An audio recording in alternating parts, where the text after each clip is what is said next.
This is Phantom Electric Ghost, and we're live on the air with Kenneth Chester for the first time. Welcome to the Phantom Electric Ghost podcast. How you doing? Thank you. Glad to be here. Before we get started, let people know what's going on. We use Podmatch to find our guest, and right now we have a QR code up there. If you scan that, that's how we got you as a guest on the podcast. And so we're using that capability of sharing the QR codes. So people can scan that. They can figure out if you're running a podcast or you're trying to be a guest on a podcast, check that out. You can just scan it with your QR code right now. Other than that, before we get to the start of the program, I always ask every guest a couple questions. What motivates you and why do you do what you do?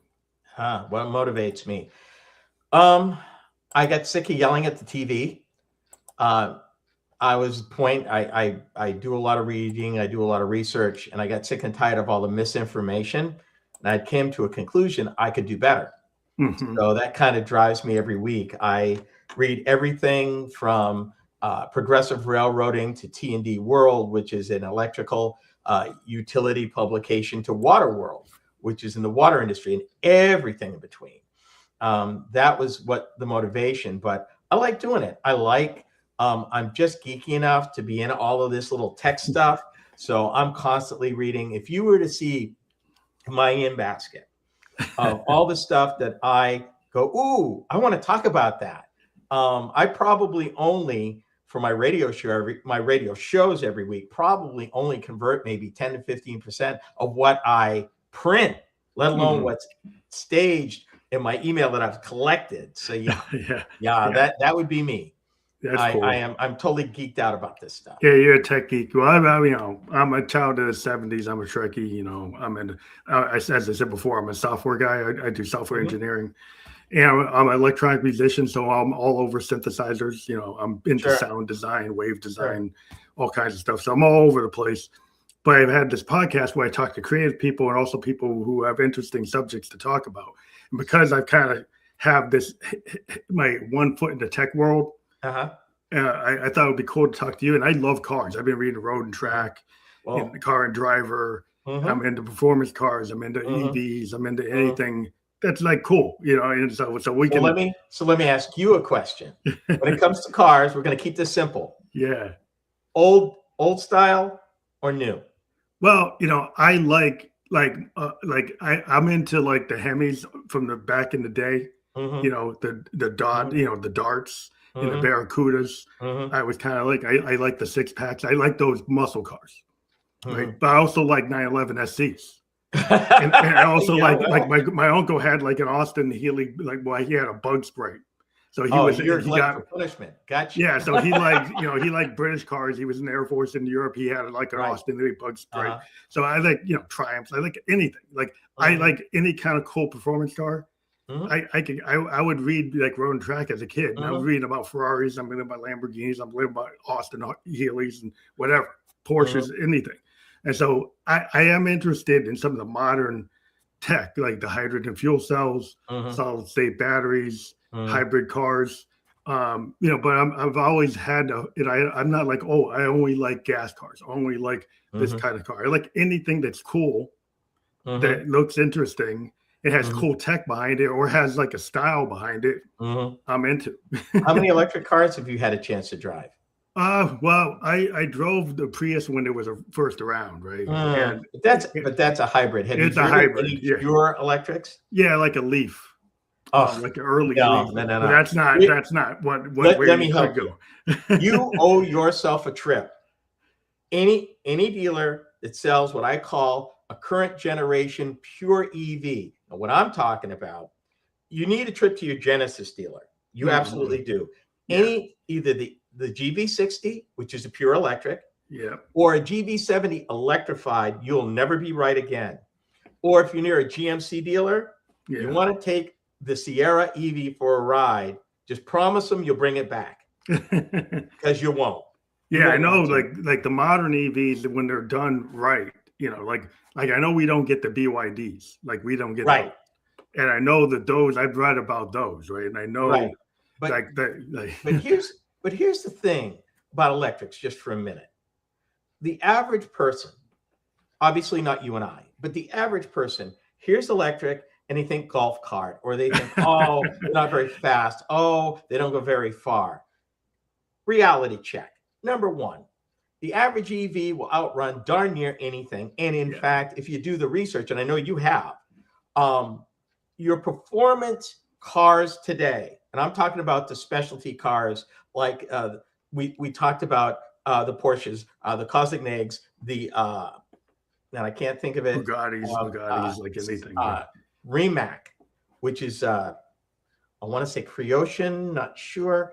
These guys, all the high-end, low-number performance cars are electric, with an electric motor in each wheel, and they're turning ridiculous numbers: 1,000 horsepower, 600 and 700 foot-pounds of torque. And of course, 0 RPM, right? It's right at 0 RPM. They have all their torque, right? Right now. I mean, you get it all from the time you drop your foot. I drove a Lucid Air. You will never be the same. Yeah, Lucid Air has a performance designation that you can select.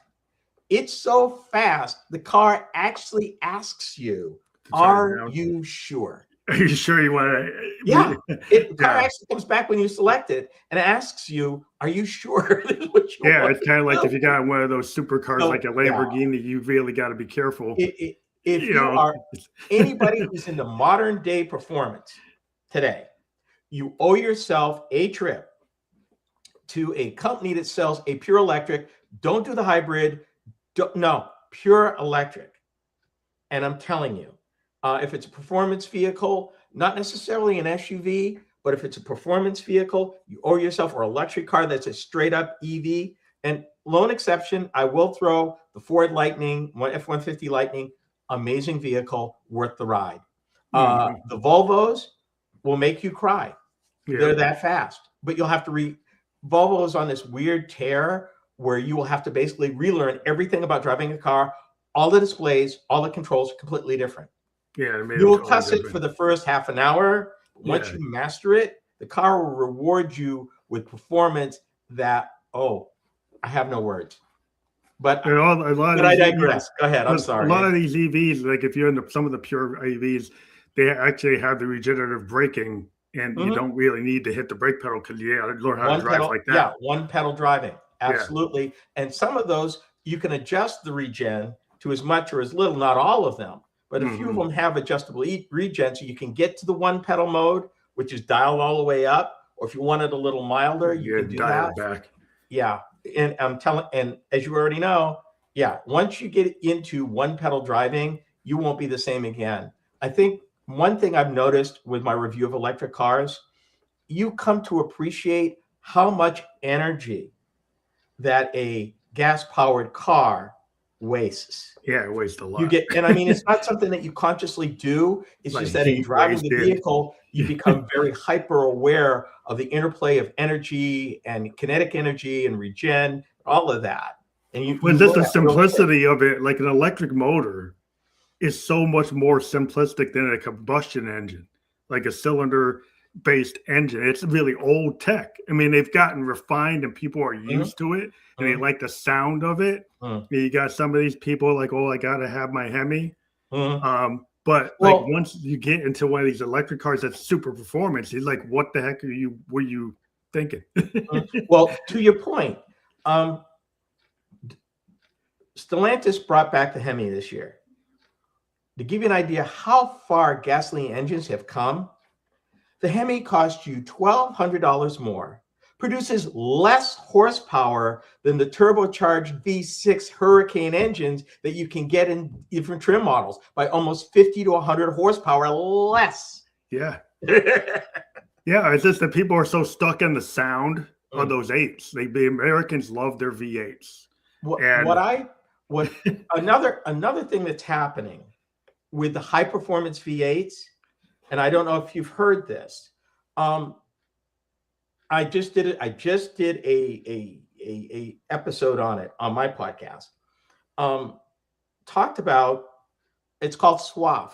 It's little bits of machining metal shavings that they don't get out of it. Oh yeah, their engines are dying. I've read about that. Yeah, these engines have such tight tolerances now and the oil's so thin. I mean, you're 0W20. I mean, we were using 10W30, 10W40, 20W50 in them old engines, but they didn't have the tolerances, so they could take a lot of abuse. These engines, when they run, they are awesome. If you get any kind of grit in those engines at all, it takes out the bearings. Yeah, I've heard that there's a lot of engine failures across the board. 671,000 just at GM alone. Yeah, and it's across the board. Multiple manufacturers are having these problems. And you would think, like, with all the tech, the CNC and all the robotic assembly lines, why are they being so sloppy? Like, but to your point, it's not the big particles that you can see. It's the swath gets into these little microscopic stuff. So the question is, have they put in enough value or priority to literally almost clean room like they do in painting now? Yeah, you almost need a clean room engine-wise where you've got to go through every nook and cranny of that engine to get all that grit that you might not even see out. Because if you don't, in these new ones, it just takes a little bit of that grit. But it's the same idea in tech. Like, we have the clean rooms for creating the CPUs. Right. And people are like, you really need to take that same tech and apply it to their manufacturing process. But it's like they haven't taken that idea, and why don't you run with that? Well, it's volume, it's legacy expenses, it's throughput. How much more time will that end the engine assembly? And will I be outside the unit cost allowed to make a profit on that particular program? How much are they getting hit by the recalls? True. But here's the challenge. It depends how the swath was introduced into the engine. If it was a supplier part, then the manufacturer doesn't take the hit. The supplier does.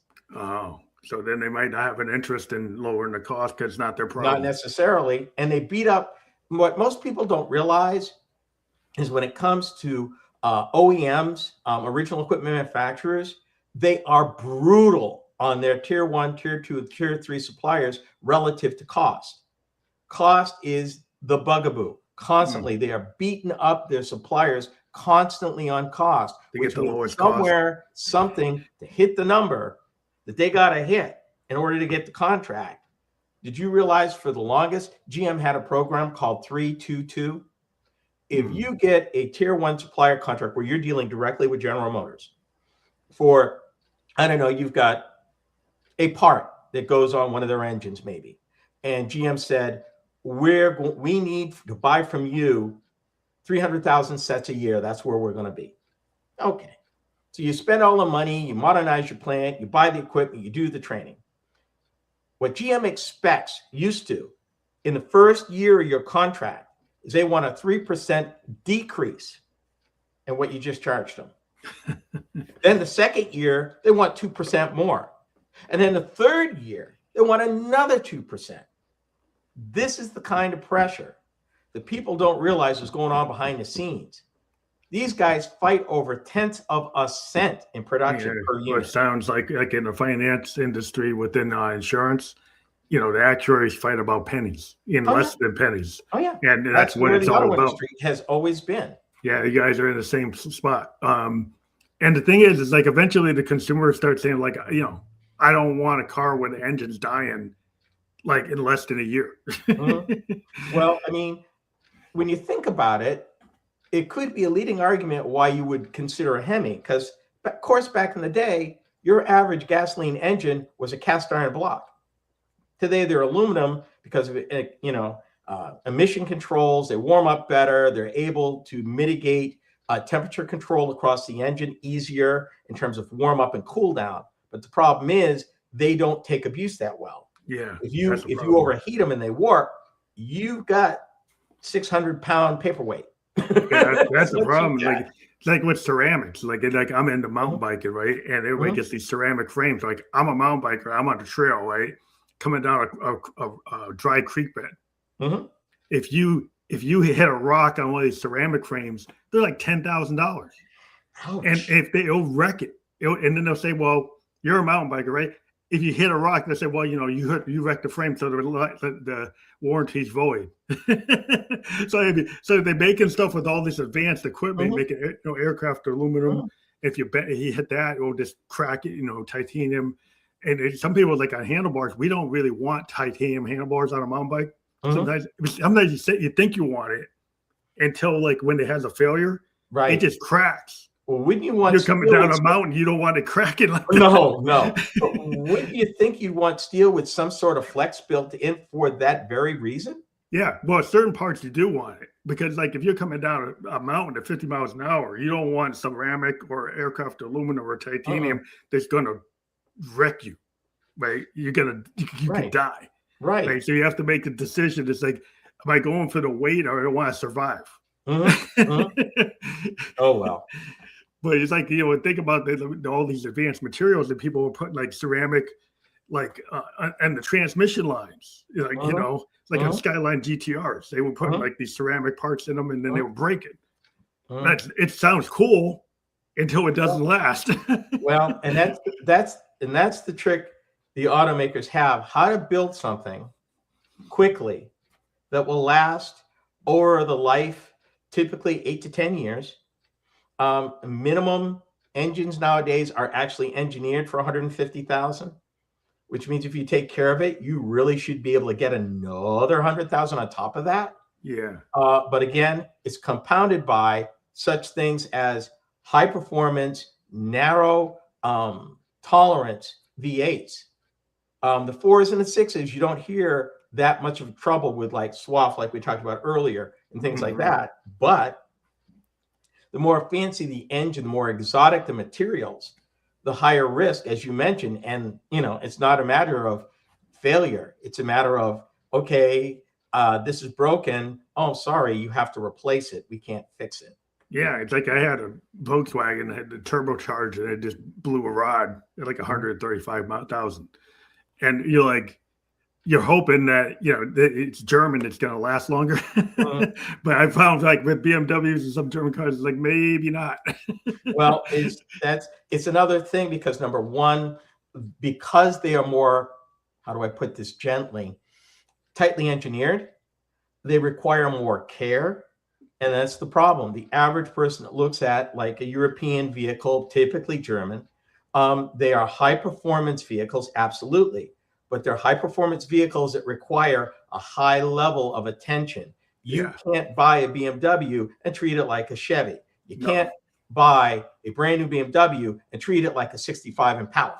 No, you can't. You're going to get your feelings hurt. Yeah, you're gonna have to pay that maintenance. And people are like, a lot of times, a lot of these cars, they make you drop the engine to work on them.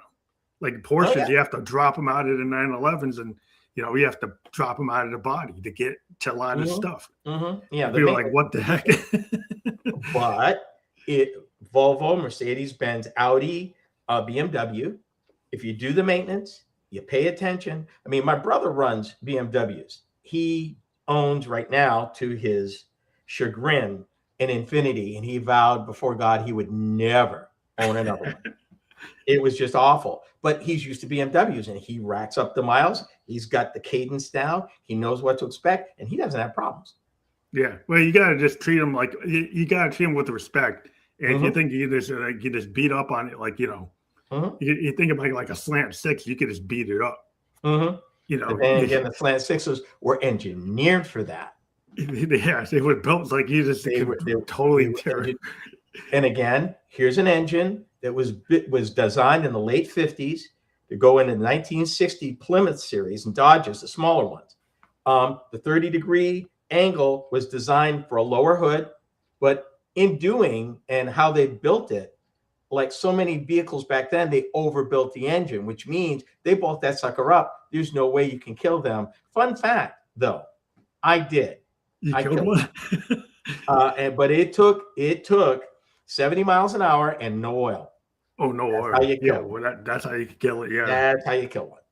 Unfortunately, I was a teenager. That's another story for another time. But yes, and I would gladly take my 65 Plymouth Valiant 200 back in a minute if I could get it.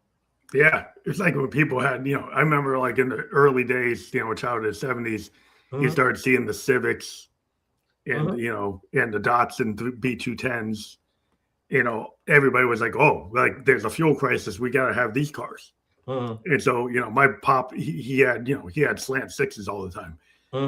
He'd just buy Chryslers. He just liked it because he was a sales guy, and he's like, this thing's I have to be on the road all the time, and I don't want to have to worry.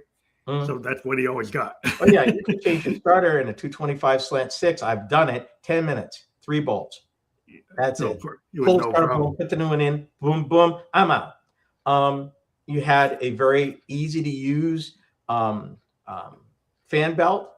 All you needed was a crowbar and a 1/2-inch socket wrench. That's all you needed in 10 minutes. That's all you needed.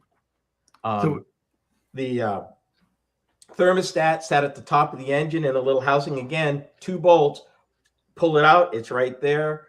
Put your gasket there, bolt it down. You're good to go. Engine was very easy to work on. So. But the one thing with the electric, like the motors, they're so simple that you really shouldn't need a lot of maintenance on electric cars. But what is the complicated nature of modern cars is all the CPU, all the electrics they put in them. Is that really the problem that causes like the maintenance issues? Well, I think there are 2 problems. I don't think it's battery chemistry. People want to. I think it's the battery maintenance. The battery management system. Software there, number one. Because to back up for a minute, we talked earlier about the difference between a electric motor and an internal combustion motor. For your audience, let me make this real plain. 18 parts in an electric motor, over 400 parts and dangerous fluids in a internal combustion engine motor. So what you get down to, they're making progress in battery chemistries. You and I can talk for hours on just the variants and everything going on with that right now. That's, again, a separate conversation. But I think the 2 problems boil down to this. Battery management systems need to get better. The industry needs to come to grips with preconditioning. I can't believe it's something they haven't figured out yet. I live out here in the Midwest, and preconditioning, either extreme hot, extreme cold, would only make sense to build in a precondition that would kick in within certain temperature parameters. Because that really is what's messing up with your range, either very hot or very cold. I did a review of a Ford Lightning, 150 Lightning, sat in my driveway in the middle of the winter for 2 days. It lost 1/3 of its charge just sitting there. Just in there, yeah. 1/3. Now, I'm fortunate. I live in an apartment, so I don't have something I can plug in overnight, but I'm less than 3 miles of both a bank of Tesla superchargers and local, high-speed chargers by the local utility. So I'm literally, and I mean literally, 3 miles. That's it. I'm very fortunate that I can roll up there and plug in, and they usually all work. But preconditioning, I think, is an issue. I think the battery management system is an issue. And here's something that I believe in doing my reading. I think that lithium-ion batteries, as they are today in EVs, are on the way out. Yeah, that's what I heard. I would be very surprised 10 years from now if the batteries you're using are the current slurry of lithium ion. I see solid state lithium. Yeah, solid state. But even that is not the top. Well, the automakers want to move away. They're going to lithium ion batteries. They're going to batteries that even use, if you can believe this, coal as one of the poles. I can't remember which electrode, but an electrode, like a solid state actual coal is part of an electric motor. If you believe it. That makes, well, I mean, the different chemistries you can go with, because I know Toyota's got some like ideas for in the next 2 years. They're saying they have a heavy solid state battery program, and they're saying you get 600, 700 miles, 10-minute charging. 2026 model year, Toyota said they will have a solid state lithium ion battery with a range of 600 miles. They also said by the end of the decade, they will have one that has a range of 1,000 miles. Yeah, I've heard about that one. Now, the flip side is going on is the ability to charge quickly. Right now, most automakers will be able to tell you we can recharge at a fast charger from 10% to 80%, 15, 20 minutes. 20 minutes, yeah. And it will take you maybe another half an hour to get that remaining 20%. But in a pinch, you should be able to get, even today, right now, the majority of your electric power in 15 minutes. Yeah, the superchargers, like at the Tesla supercharger, if your car can do that, you can get like what, 70% or something? Now, the beautiful part, there is technology in the fringes that's got that down to 5 minutes.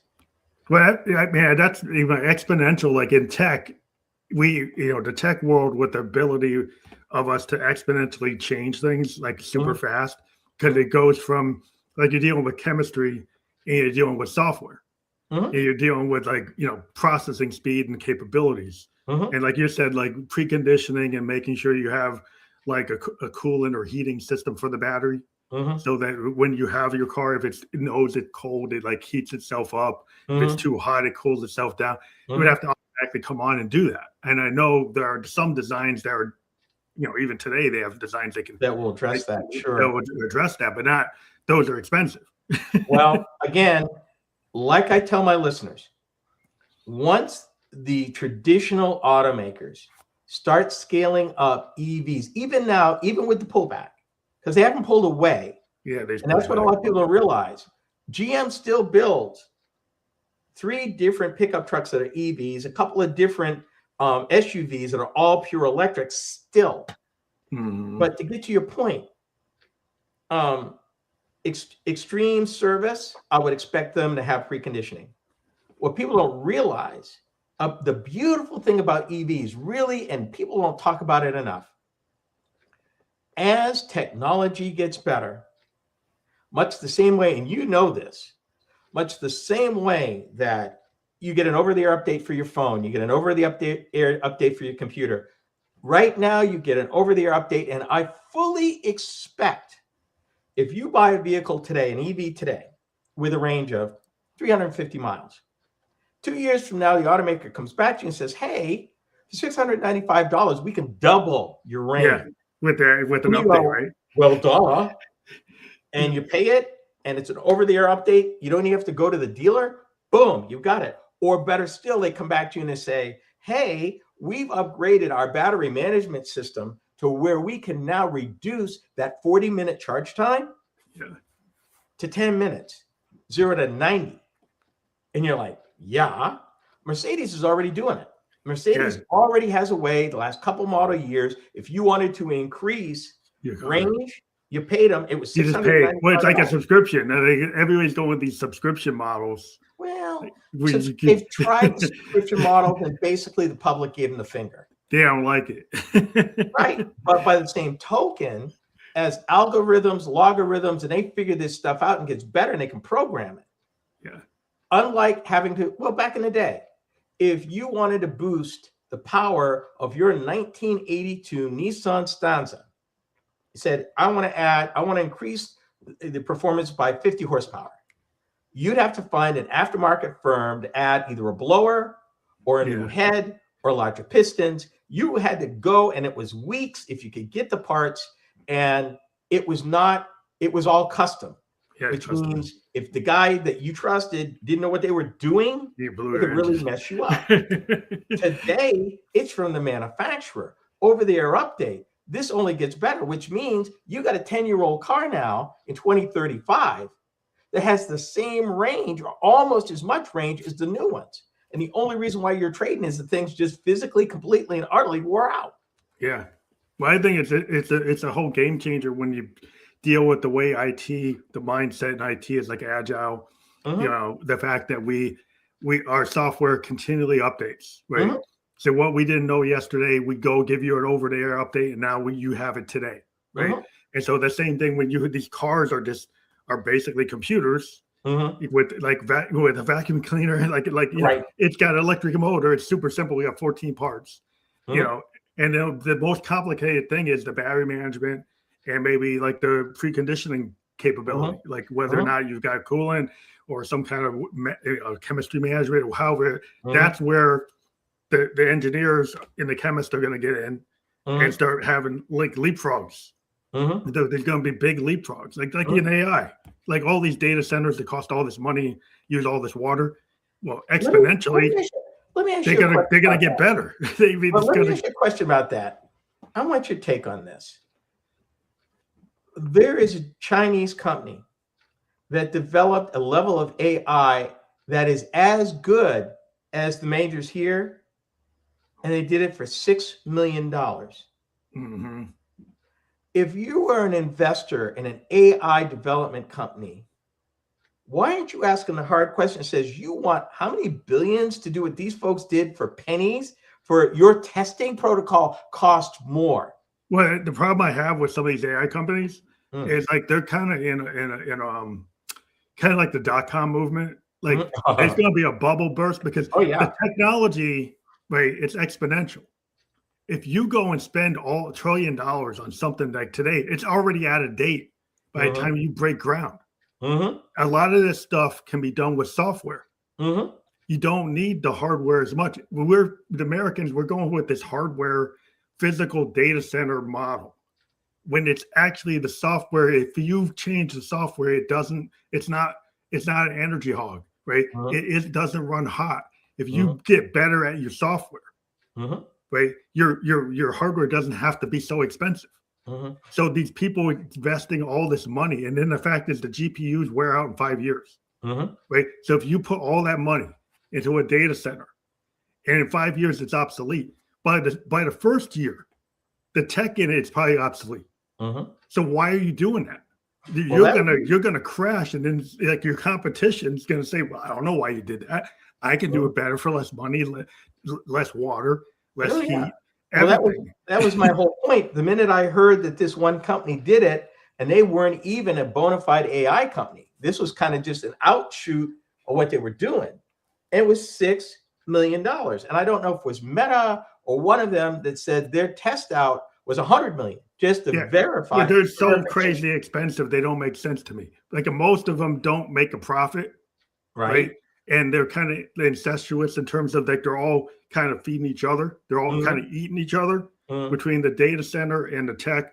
And then like who owns like the software, right? Like who owns it? Like if you sell it off to Oracle and then they own it, like it's really going to be the people who run the cloud structure.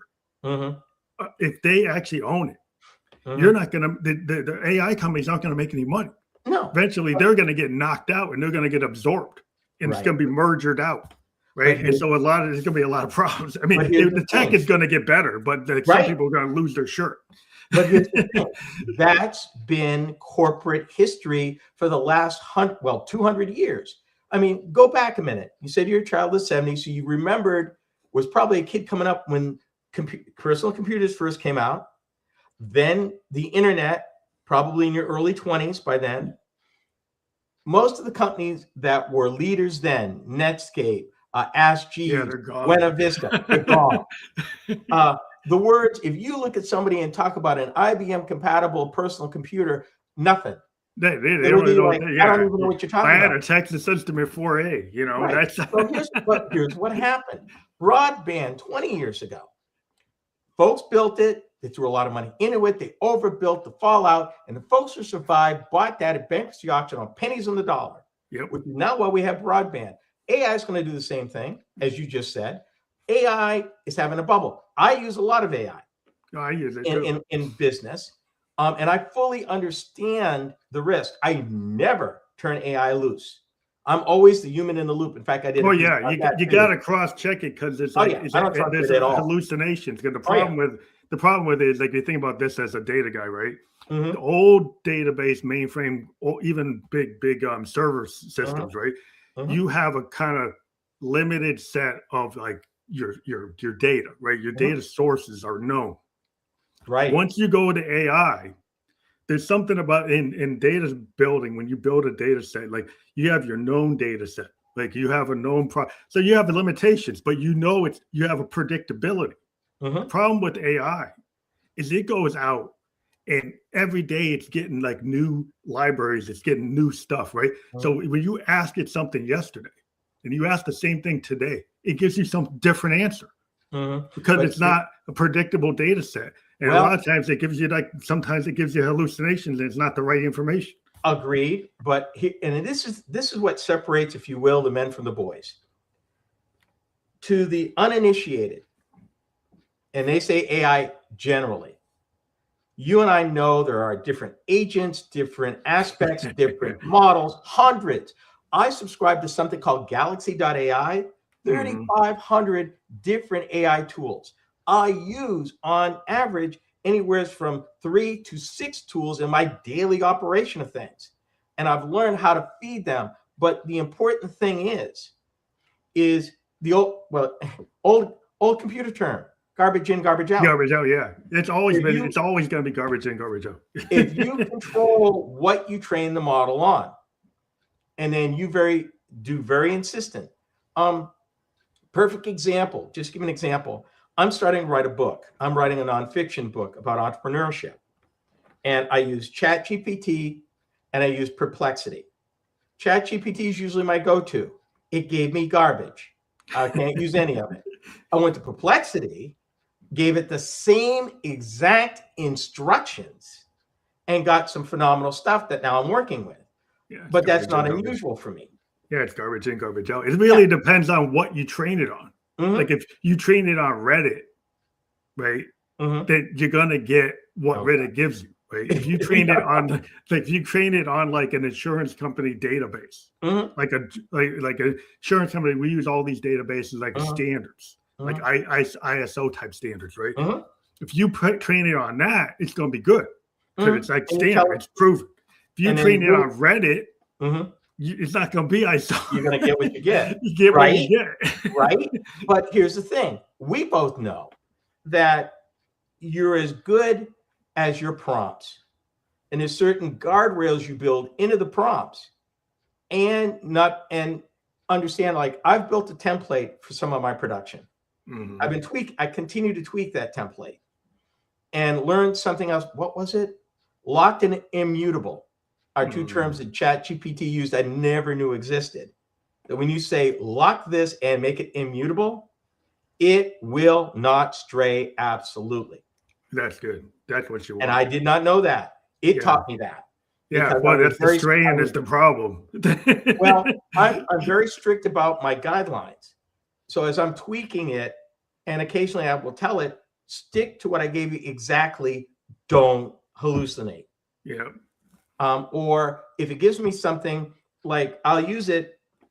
I write scripts for my 1-minute daily program because I've got to work it around an advertiser open and a close. I got that much time to do it. It would take me hours to get it down and to use words that are readable on the air that I can read and not stumble over. So I've got it trained. Every now and then, well, less now with ChatGPT 5.2, but 5.0, yeah, it would wander because I feed it the specific source documents I want it to create from. And I've got the source documents in front of me when I check it. And if I don't like it or it's show me your sources, or do it again, stick to what I gave you. Yeah. And then we'll straighten up. Less an issue with 5.2 than 5.0. Yeah. But yeah, you're right. I use different ones for different reasons. And I might take the output of one and feed it to a different one to just make it better. Yeah. I mean, it's really kind of Wild West out there with some of these. And the thing is, they keep when you fundamentally change your structural model, like it could be good today, but it doesn't mean it's good tomorrow. Because in software design, sometimes we can screw it up, right? If they do like a structural deficiency. So even though something's the latest and greatest, it's actually give you worse results. And so it's always good to trust and verify, use other models to see what you're getting, because it's so in flux, and sometimes like if the use case for one thing doesn't actually make it work for everything. Right. And so when sometimes when they build these use cases, and it works really good for this. But for this other thing, it doesn't work at all. And the problem is they try to sell AI as the panacea for everything. Well, there's some business cases where you really shouldn't use it. Well, right? I agree. I totally agree, because that is one piece of information when I'm working with businesses. I said, first of all, AI ain't going to cure your problem. Second of all, you need to figure out, first of all, what it is that you want it to do. Second of all, do you have your ducks in a row? AI can help you be more productive, but if you've got a systemic problem in your system without AI, it will not correct it. It will make it worse. It'll make it worse. And the problem, like a lot of times workflows, people don't realize, like you're in a customer relationship model, and then you have a situation where you have like the unhappy path. Nobody programs for it. That's what the person. That's what the person's for. That's what the human customer service rep is for. You get these VPs. They think that the AI is going to solve that unhappy path. It's not. And if you fire your people that know that, you just lost all your institutional knowledge, and the AI doesn't have it. And here's something more important. Usually, if you've got a customer, and I don't care, product, service, whatever, if they're calling in, it's because they've fallen through the cracks of your automated system. They've got something really screwy going on that AI is not going to pick up on. And to your point, somebody with the institutional knowledge at least knows the questions to ask, even if they don't necessarily know the problem, because it is that weird. I've been on both sides of that, where I'm working with a company now through one of the processes that I use. I've fallen through the cracks. Their automated system won't fix it. I'm dealing with human beings because of how their company was structured. They got bought by somebody else, and it's a mess. But we're almost through. But yeah, it's a problem I run into is a lot of times what we have in the industry is like SMEs, subject matter experts, and we have critical dependency principles, right? So we get some person as a critical dependency. Maybe they had this mainframe system, got some guy who knows COBOL, got some actuator that knows this, right? Nobody ever wrote it down. Nobody really understands it except the SMEs and the person who built that mainframe. And then you bring in some AI guy, some kid, some 22, 23-year-old. They don't understand the COBOL. They don't know what the COBOL codes mean. They make assumptions on what it means, but that's not what it means. And then they wreck it. Oh, absolutely. Business is full of examples. Here's my personal favorite. And any new bauble, right now it's AI. Management comes in and says, oh my God, we got to do this. Without looking at, one, the company's own strengths. They don't even know the strengths and weaknesses of their own company to start with. So they don't even know how to deploy it. Second of all, buy-in. Just because management wants it doesn't mean that the folks ending up who's going to implement it, use it, be the point of the spear, agree with you in direction, application, deployment, the whole bit. Happens all the time. I've worked for Fortune 500 companies. I've seen that happen long before the internet. Same problem. Yeah, we get these people, they want to replace the mainframe, spend all this time putting something into Oracle, and it missed half of the business cases. And then it's like, then they were supposed to sunset that system. And then I'm a COBOL guy, right? So I know a lot of things, but I get brought in on stuff where that's still running. A lot of these mainframe systems are still running because we had all these people saying they were going to replace them, like back in Y2K, back in this and back in that. They're still there.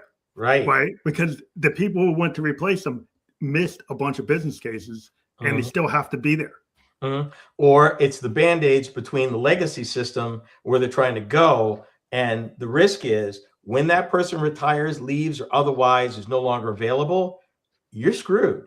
And it would cost at this point so much money to build a new system from scratch to replicate or improve upon the legacy system that's been working for 30, 40, 45 years. And that's really the big problem of most American business. They've allowed their legacy cost to nearly strangle them. And they're getting to the end of where these folks who had that knowledge are retiring, leaving, dying off, and they're stuck. Yeah, because they've never been really good at getting that institutional knowledge from those people. Because a lot of times they went in and they just wanted to, like, oh, we'll just fire them. Well, and we get rid of them. the big problem has always been they look at it from a cost standpoint. They said, well, these folks came to them 30 years ago and said, we need to develop a system to move away from this. The accountants asked, how much? They told them. The accountants gagged, said, we can't do that. It's perfectly fine now. So what happens? 10 years, 15 years into the plan, you start having the hiccups because now your needs are beyond the legacy system and you need to incorporate, like you said, all these additional business cases while still maintaining the stuff that's making the money. You know, you don't want the core stuff to die, but yet you need to involve it. So here come the Band-Aids. Well, we'll do this for now. And, you know, we'll get around this. We'll hold it till we replace it. They said that 15 years ago. Yeah. I mean, I've spent a lot of time feeding legacy systems into data lakes. And the feed. And so everybody said, oh, we're taking care of it. Don't you understand? That legacy system is sending me a batch file every day. It's not gone. It's just going into a data lake so you can send it to the smartphone. Oh my God. It doesn't mean it's gone. It's still there. Yeah. So that's where a lot of people are living. It's like, you don't understand. Your stuff is still, you're still living with those. If they knew, in fact, they did a study around Y2K, and then 10 years in, there's some systems, I think, still running Windows 98. Yeah, there's tons of them. That is scary. Yeah, and some of them they're kind of built into their workflows and they don't know what to do. And they've kind of gone and created that problem again. There's stuff like on Windows 10, and Microsoft wants to knock it out. And there's a bunch of stuff that's on it. Well, what usually happens, like you said, it gets ossified into the system and it's so ingrained, you can't divorce from it because all this other stuff, you know, the Band-Aids that they've been building for it's all cascades. It's like exponentials. Like you get these Band-Aids and it actually becomes like, this is actually a pillar of your system, of your full system, even though the CEO sees people looking at your app on the smartphone. Behind that is a batch file running on a vSAN. On a digital IBM mainframe. And there may be 2 or 3 people left in the company that even know how to fix it if you had a catastrophic failure. Yeah, it's AS400 running and you're still running. Geez. You know. Ooh. Oh my God. Yeah, that's scary stuff out there. Yeah, it's scary, but it's like, you know, it keeps me paid. I know. You've heard the term a technology debt? Yep. All this stuff we just talked about that they need to resolve ain't gonna happen until there's a major crash. Yeah, they start getting folks like me trying to cross train guys in like India, and they spend time. And I've been on tons of projects where we're gonna pick Jones's brain and we're gonna give it to these guys in Mumbai, right? And they did it. I leave.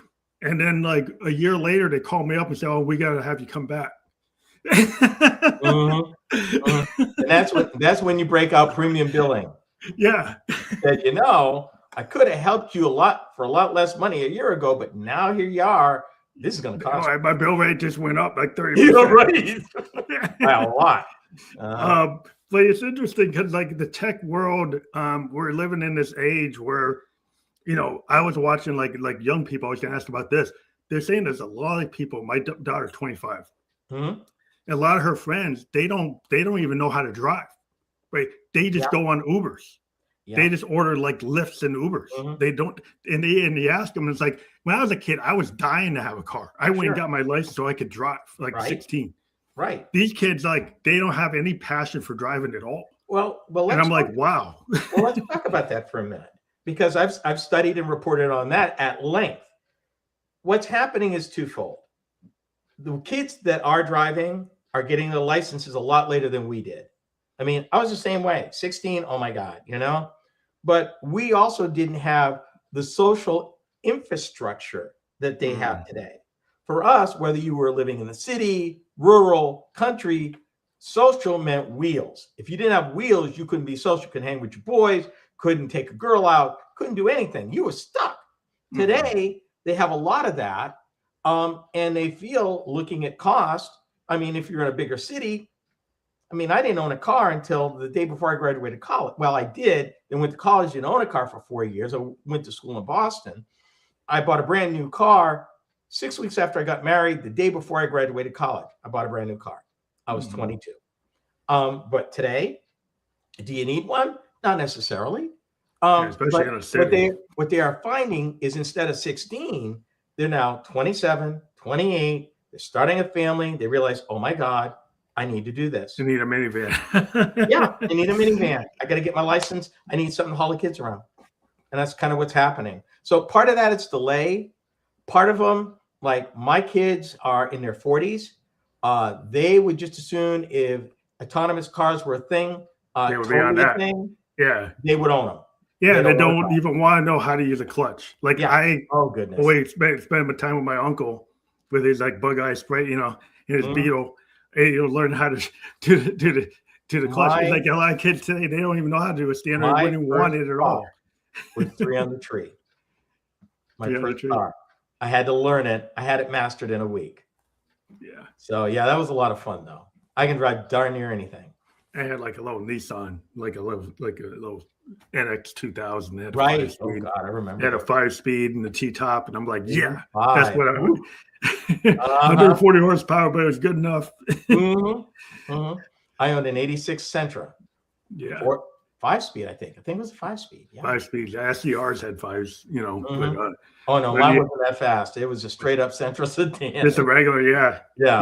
I had like the SCR type, and the NX 2000 had like a SCR type of engine. Right. But yeah, I just like, you know, my cousins were into GTIs and you know, little pocket rockets, little Civics and stuff, you know, and that was this age, you know, when we were coming up. It's like it wasn't having like a Barracuda; it was having like a GTI. Yeah, a 5-speed GTI is still a lot of fun. Oh yeah, I reviewed a GTI and a Golf R here in the last year. Oh, still would drive them. But the car I miss, there are 2 cars I miss: Mitsubishi Lancer Evo 9. Oh yeah, that's a cool car. That is a car based on World Rally. You could be doing 30 miles an hour going one way. Put that sucker in 3rd gear. You can go the opposite way. A car won't even get ruffled. Won't bog nothing. You can turn that car on a dime in 3rd gear. And wouldn't even have downshift. Yeah. The other vehicle was the Subaru WRX STI sedan. Not the 5-door wide. Not the hatchback. But the sedan. Of the 2, the Evo was actually the better daily driver. The Subaru was fun, but it was screwed down so tight suspension wise. Oh, it's a hard drive. Rough. It would like rattle you around. Rattle you too much. They were both fun. If you love to drive, I always wanted. I wanted a WRX STI. I wanted one of those big time. I never got it. Well, I should have got. I went and bought a freak. I bought a VW, and I was like, oh, I should have bought that. Yeah, the Volkswagen probably would have held together better. So yeah, it lasted longer, so that's why I bought it. But absolutely. This one of these kids today is like they're going to be hot rodding their cars through like updates. You know, they're doing that now. Yeah, they're going to be like you sit down with a laptop anymore in a garage and they reprogram the stupid thing. Yeah, they're reprogramming it like the flash memory. They can reprogram at will. You know, the days of hardware, what we would remember, them days are pretty much over. Especially when we get to these, you know, and what do you think's going to happen with like hydrogen? Everybody's always talking about, oh, we're going to these fuel cells, but we don't really have the infrastructure for that. And no one seems to be interested in building. Let's in the time we got left, let's talk about 2 different ways you can use hydrogen. The one most people are familiar with is a fuel cell. But people don't realize that hydrogen molecularly can be run just like gasoline with little to no variation in programming into an internal combustion engine. BMW tried that in 07 with their 7 Series. There's a smattering of automakers that have played with it like that. Porsche was thinking about doing that for a minute. And I think some heavy truck manufacturers are looking at doing it that way. it really depends. California has it. There was language in the infrastructure bill that was passed in 2021 that had money for a dramatic growth in the number of hydrogen outlets. I don't think hydrogen's dead. I think it will be a specialty fuel for certain applications, but I'm not sure that it will always be the choice of a fuel cell. In some cases, I think they may revisit burning it directly. Yeah, as a combustion, not actually putting it into a fuel cell and running it like electric car. And is actually safer than gasoline because it doesn't pool, it dissipates quicker, unlike gasoline, which is heavier and tends to pool, and their fumes are very dangerous. Hydrogen, lighter than air, dissipates. You don't have the same explosion or fire risk. That's interesting. Do you think that once we get rid of this, we get out of this pullback phase, that the EVs, like, 10 years from now, EVs are going to be like the predominant car? I think that it's not going to be one answer. It's not going to be all this or all that. I think that looking at the long view, they may have done the industry a favor. What people don't realize, and I talk about all the time, the automakers look globally, and they look 5, 10, 15 years out because of the capital constraints, the capital requirements of them spending billions of dollars over programs. On the one hand, they did United States an injustice by doing what they did. Mm-hmm. The long term is going to force automakers who are still making EVs to figure out a way to make them more profitable and to get the cost down. So for the long term, the long outlook, I think it will help EVs. Short outlook, not so much. But I think they'll be an important part of the mix, but I don't think it'll be all or nothing. There are some applications where internal combustion engines are still needed and will still be used, just a smaller part of the overall pie. Yeah, I was wondering, like, well, for big rigs and like the trucking industry, are they gonna like maybe move toward the hydrogen solution? They're going to fuel cells. It's the only thing that makes economic sense across everything. For everything they need to be. You do have one company, it's Cummins, has developed a fuel agnostic engine that can burn a variety of different things. I think they call it the X15. It's a 12-liter monster that can do things. Toyota's been fooling with hydrogen fuel cells at the Port of Los Angeles, in Kenworth's, and Kenworth's for sure, Max, I think, or Peterbilt. And they've been experimenting now for 4 years. No, sorry, 7 years. Wow. So at the Port of LA and Long Beach with that. So there's a lot going on there. Yeah, that sounds cool. The future is coming. Whether anybody, it's just going to happen. You're going to be in the middle of it. Absolutely. Absolutely. EVs ain't dead. Hydrogen ain't dead. Autonomous trucks, they're here. They're not coming. They're here. Yeah, I've seen those. So. I wonder what the Teamsters think about that. Well, you're dealing with a trucking crisis as truckers are aging out. So not all your truck drivers are unionized. So yeah, so I guess it's going to break all by itself, my friend. Yeah, that's a whole different topic because if you don't have enough guys, then what's going to happen? The industry is going to try to find something. Exactly. So you kind of shoot yourself in the foot if you make it too hard. Yep. Exactly. You get trucks that you don't need to know how to do the shifting. Right? Well, most of them are automatic now anyway. Yeah. So then that like your expertise suddenly like that was like a impedance, for people getting into it, like limiting. So you have a lot of work, but now what the trucking manufacturers and the truck companies learned by going to automatics: less wear, less downtime, less maintenance. Oh, so that solved a big problem then, because that was probably causing trouble. Inefficiency. That's an inefficiency. You don't want that. Efficiency is always going to run the day. Particularly in trucking right now. They estimated, one autonomous trucking firm estimated that by opening up a lane, I think it was between Fort Worth and Phoenix, they could save $600 million a year. Wow. Yeah. Yeah. Well, The future's here. People got to get to it. If you Mm-hmm. thought that being a stick jockey was going to keep you in it, maybe not. Well, what will happen is there's a subset of the trucking industry, which is the over-the-road long distance. That's where the problem is. What you're going to find is trucking's going to evolve to last mile, where you'll still have people who are willing to work. They work in their communities, they're home every night, they're not on the road. And the over-the-road long distance trucking, what they call middle mile, is probably what's going to be being automated, not what's that should be fully automated, just be totally robotic right now. Yeah. Well, that makes sense. Yep. Well, we went through a lot of topics today. We could keep on going, but we hit our hour mark. I enjoyed it because I like getting into this stuff, and I don't get to talk about it all the time. If you want me back, let me know. I'd be glad to be here. Especially when you come out with a book. Like, we have authors come on the show all the time, so that's a kind of a prompt to, when your book is ready, give me a ring, and you want to talk about it, want to push it, that would be cool. Excellent. Thank you so much.